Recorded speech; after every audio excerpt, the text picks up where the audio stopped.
بندہ ایک آیا حضور کی بارگاہ میں، اس نے کہا میں محتاج ہوں، میری مدد کرو۔ حضور نے کبھی زندگی میں نہ نہیں فرمائی۔ اس وقت ظاہری طور پر سرکار مال تقسیم فرما چکے تھے۔ آپ نے فرمایا یہاں سے جا فلانی گلی مرسیاں کے پرم اتنے گھر ہے، وہ ہے عثمان دا، وہ ہے میرا غلام، انہوں آگے سائی نے بھیج۔ حضور نے فرمایا جا اتنے، وہ بندہ گیا ہے۔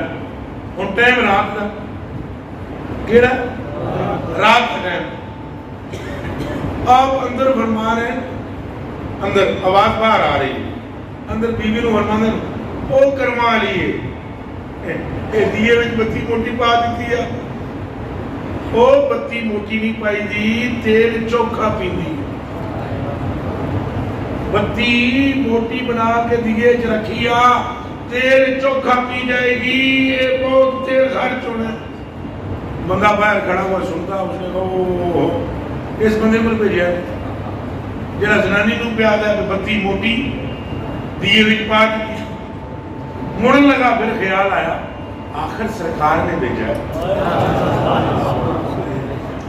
تو میں اپنے انداز نال چیک کر رہے ہیں سنگیوں بھیجا، کوئی گل تو ہونی ہے، آخر دے صحیح آواز دیتی، آپ اندروں آئے، ہاں بھائی کی گل ہے؟ سرکار نے بھیجا ہے۔ کس لیے؟ اب میری کوئی مدد ابھی آئے۔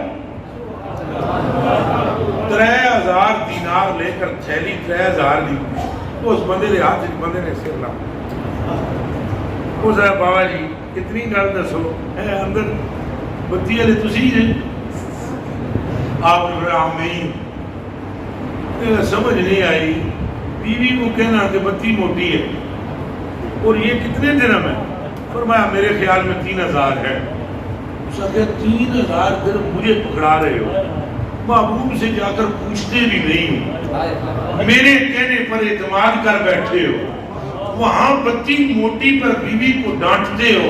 اے دو گلاں میں عثمان سمجھ نہیں آئی۔ آپ نے فرمایا چپ کر کے تھیلی پھڑ تے نکل، وہ مسئلہ میرا تے میری بیوی دا ہے، اے میرا مسئلہ